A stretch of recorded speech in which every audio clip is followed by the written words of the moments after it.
Spider-Man, el Hombre Araña, superhéroe ficticio de Marvel Comics. Spider-Man, traducido en ocasiones como el Hombre Araña, es un superhéroe ficticio creado por los estadounidenses Stan Lee y Steven Ditko e introducido en el cómics Amazing Fantasy número 15, publicado por Marvel Comics en agosto de 1962. Se trata de un superhéroe que emplea su habilidad sobrehumanas reminiscentes de una araña para combatir a otros supervillanos que siguen fines siniestros. Su creación remota a principios de las décadas de los 60 como respuesta al creciente interés del público adolescente en los cómics y el éxito de los Cuatro Fantásticos. Tras su primera aparición en Amazing Fantasy, Marvel decidió producir una serie individual titulada El Amazing Spider-Man, cuyo ejemplar inicial salió a la venta en marzo de 1963.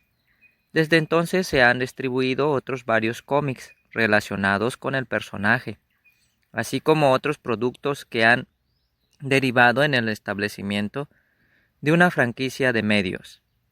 Si bien posee múltiples versiones alternativas que han propiciado el desarrollo de un multiverso, los orígenes y rasgos principales de Spider-Man han permanecido mayormente invariables.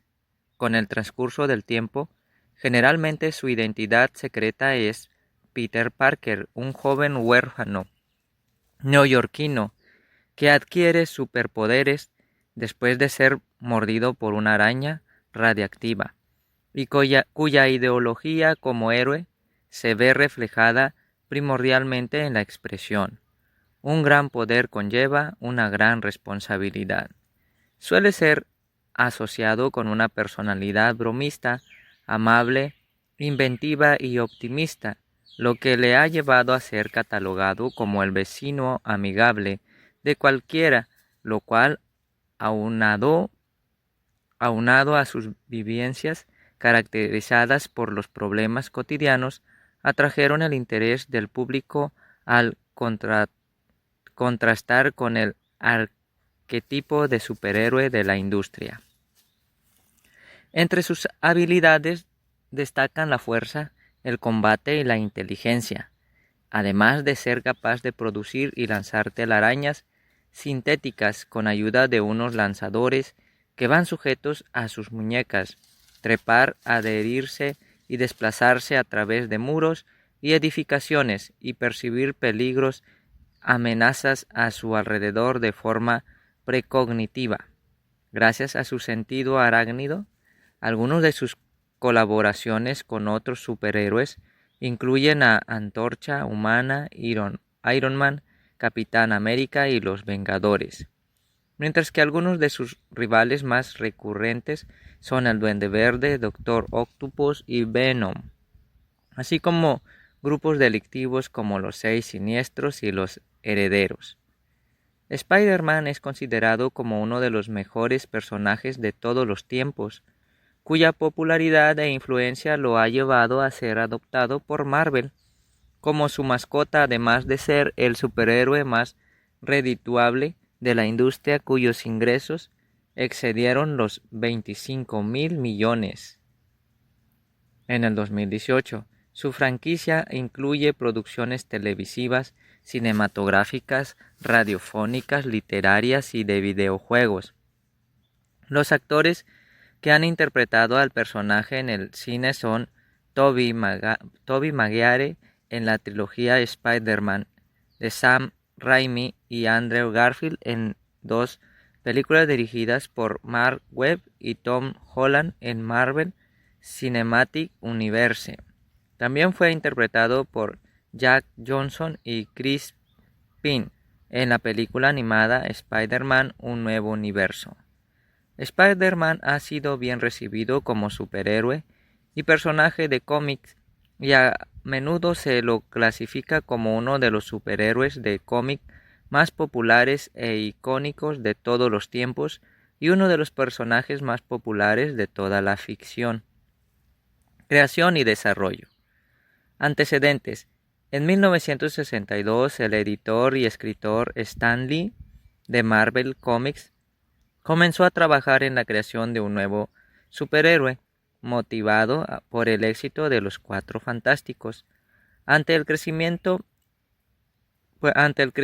interés del público adolescente en la industria de los cómics, Lee se decantó por el diseño de un personaje joven con el que pudiera identificarse esa audiencia, tras inspirarse en el justiciero ficticio el Spider, llamó Spider-Man a sus personajes en vez de Spider-Boys, ya que quería transmitir la noción de que éste habría de crecer y madurar con el tiempo, y no quería tampoco que su nombre sonara inferior a otros personajes con superpoderes.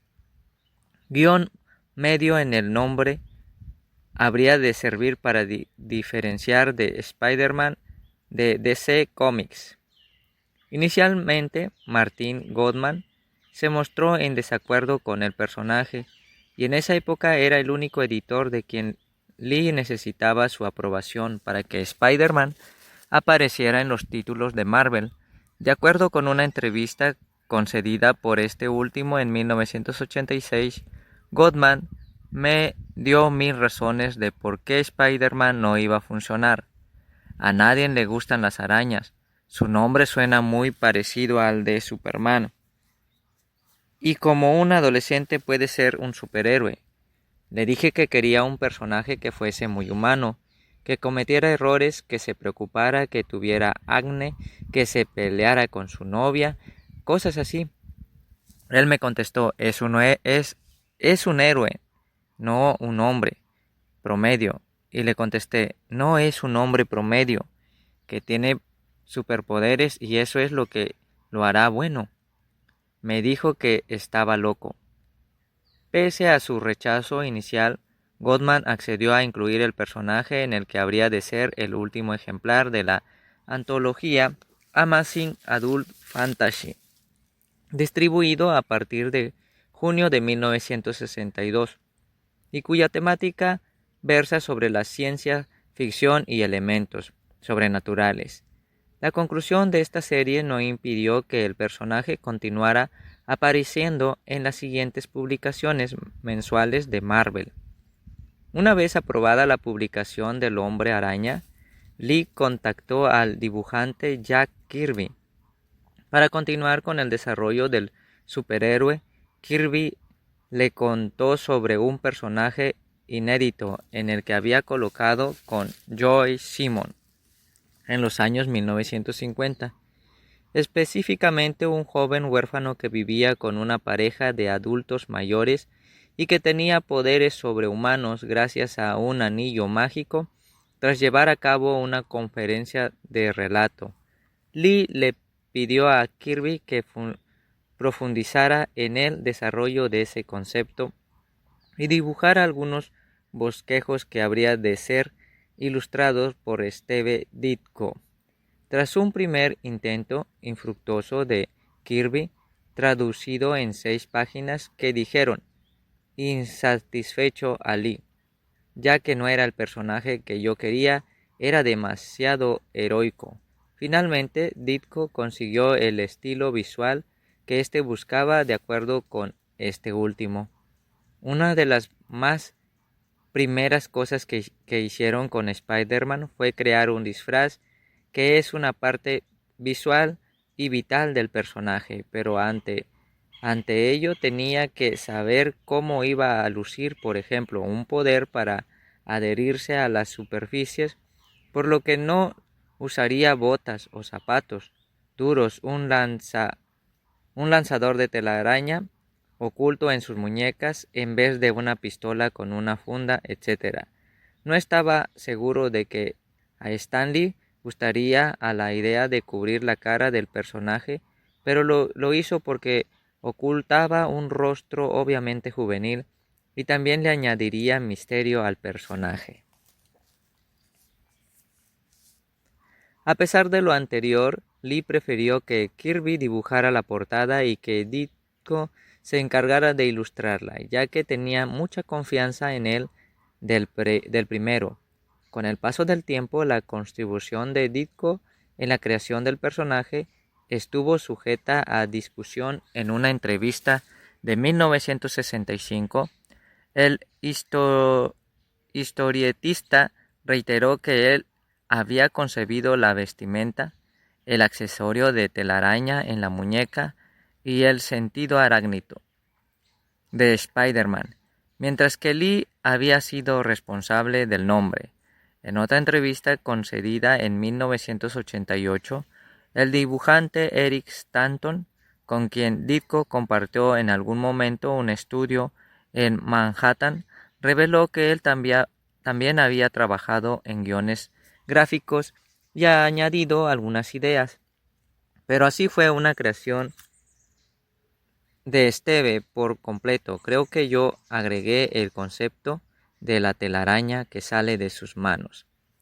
Cabe mencionar que en algún instante Ditko visualizó el disfraz de Spider-Man en naranja púrpura.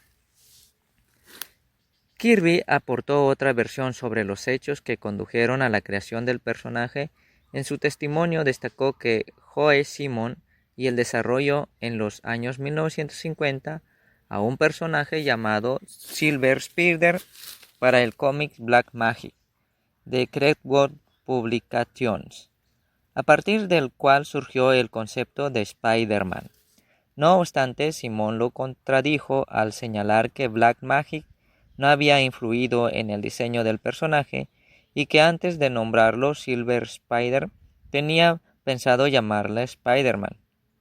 Mientras tanto, la responsabilidad de Kirby había recaído en el desarrollo de la historia y los poderes del superhéroe. Simon también reconoció que su contribución mutua más bien había inspirado a Flea de Archie Comics. De acuerdo con Ditko, el término Spider-Man surgió debido a la predilección del propio Lee por el nombre de Hackman, nombre halcón en español, un personaje de DC Comics. Aunque la versión original de Spider-Man mostrada por Kirby le agradó a Lee, más tarde quedó insatisfecho con los bosquejos realizados por el propio Kirby, ya que hacían ver al personaje como un Capitán América con telarañas. Debido a la participación de Kirby en la creación de las portadas de Amazing Fantasy, el Amazing Spider-Man y el guionista Mark Evanier puso en duda el señalamiento de Lee de que la versión inicial de Kirby luciría muy heroica. También se mostró escéptico del argumento señalado por Kirby de que estaba demasiado ocupado como para dibujar a Spider-Man, puesto que era algo con lo que siempre se justificaba. En opinión de Evanier, la omisión de ciertos elementos de la versión original de Kirby, como por ejemplo el anillo mágico, podría adjudicarse a que Goodman lo relacionó con el personaje Flea. No obstante, otros autores como Black Bay opinaron que Ditko, quien identificó las similitudes entre el personaje de Kirby y Flea. De acuerdo con Ditko, Stan llamó a Jack para hablar sobre Flea.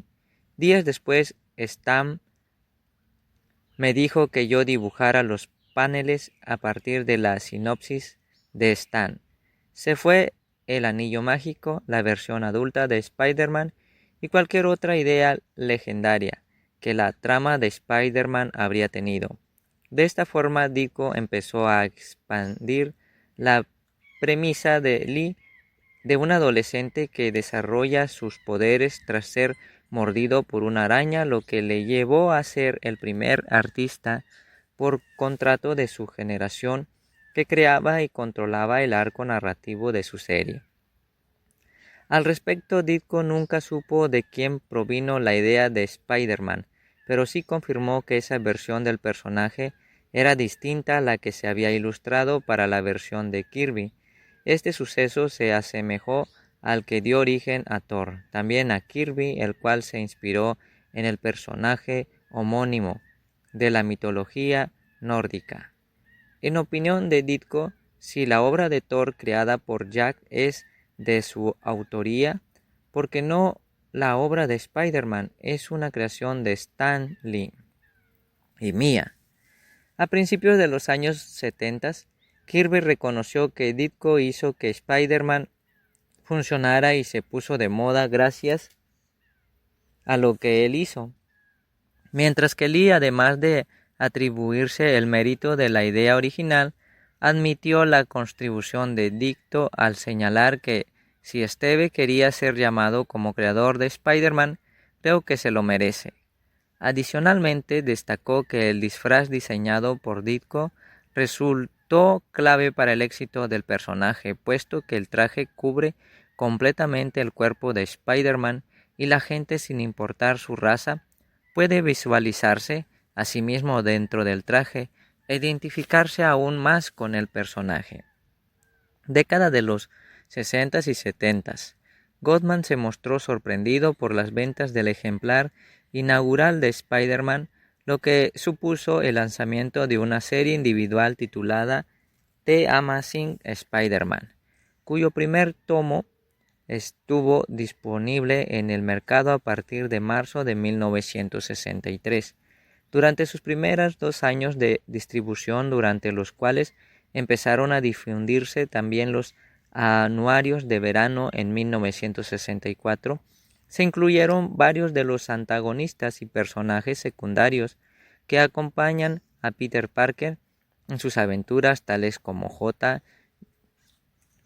Jonah Jameson y su hijo John Jameson, Camaleón, Buitre, Doctor Octopus, Hombre Arena, Lagarto, Electro, Misterio, Duende Verde, Kraven el Cazador y el reportero Ned Leeds. Desde su introducción, The Amazing Spider-Man gozó de un considerable éxito y pasó a ser uno de los productos más comercializados de la editorial, mientras que el héroe arácnido adquirió un estatus de ícono cultural, de acuerdo con una encuesta realizada por la revista estadounidense Esquire a estudiantes universitarios de 1965. Spider-Man era catalogado como uno de sus íconos revolucionarios favoritos junto con Hulk, Bob Dylan y Che Guevara. En opinión de una encuesta, sus preferencias por Spider-Man se debió a que era acosado por aficiones, problemas económicos y la cuestión de la existencia. En resumen, es uno de nosotros.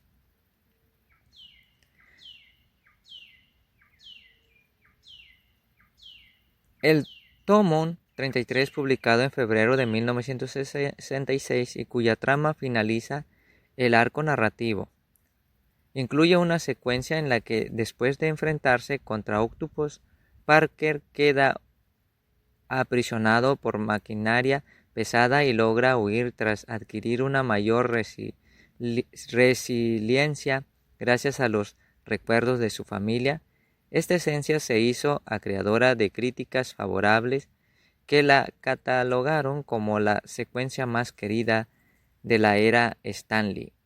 Steve Ditko, una de las más poderosas en aparecer en la serie, que influyó en escritores y dibujantes durante varios años, así como una de las escenas más icónicas en la historia de Spider-Man, de acuerdo con el sitio web comicsrom.com. En 1966 se vendieron más de 340,000 ejemplares de The Amazing Spider-Man.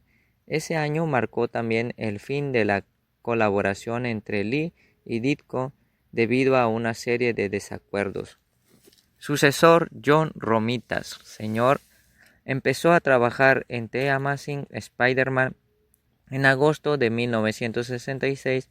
Durante esa época apareció por primera vez Mary Jane Watson, aunque desde hace Hacia 2 años atrás ya había sido mencionada en el tomo número 15 y se desarrollaron tramas más cotidianas sobre los derechos civiles, el racismo, los derechos y los presos, la guerra de Vietnam y las elecciones. Por ejemplo, en 1967 se estrenó la primera serie televisiva animada del personaje en la cadena ABC, y el año siguiente Marvel produjo la revista de cómic en blanco y negro titulada The Spectacular Spider-Man.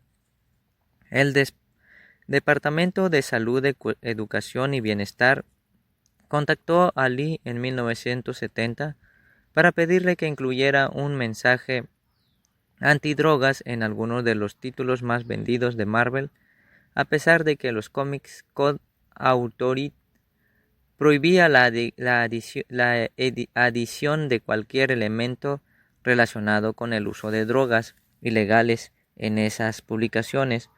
Como resultado, el historietista redactó una historia de 3 partes ilustradas por John Romita Sr. y que había de publicarse en los tomos 96-98 de The Amazing Spider-Man, publicados entre mayo y julio de 1971, en la cual Harry Osborn se vuelve adicto a las drogas.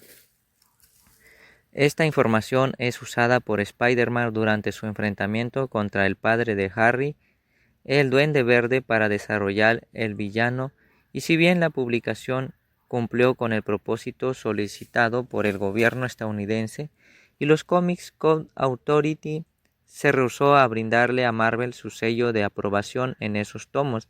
Sin embargo, esto no impidió que Marvel lanzara a la venta los ejemplares, y su éxito, propiciado en parte por la promoción gubernamental, supuso la revisión de los criterios de evaluación de cómics por parte de Authority e inclusive puso en duda su utilidad en la industria. Cabe agregar que el ilustrador Gil Khan empezó a colaborar en The Amazing Spider-Man a finales de 1970 con los tomos 89 y 90, en los cuales se relata la muerte del capitán George Stange. En la década de 1970 se produjeron 3 series derivadas protagonizadas por el Hombre Araña, Marvel Team Up, que empezó a distribuirse en 1970 como la segunda serie mensual del personaje Spider-Man, Super Historias, estrenadas en 1974 y cuyo contenido estaba orientado a una audiencia más infantil. Children's Television Workspawn lo adoptó en un programa televisivo de imágenes reales titulado de forma homónima Peter Parker, el espectacular Spider-Man, comercializado a partir de 1976 y en cuyo desarrollo estuvieron involucrados Gary Conway, Sal Buscema y Mick Esposito.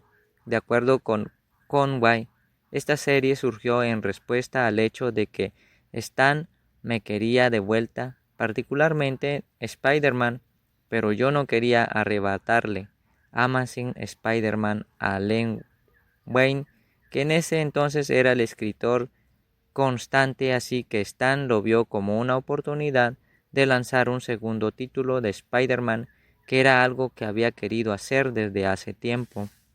Nos centraríamos más a los personajes secundarios y en la vida social de Peter.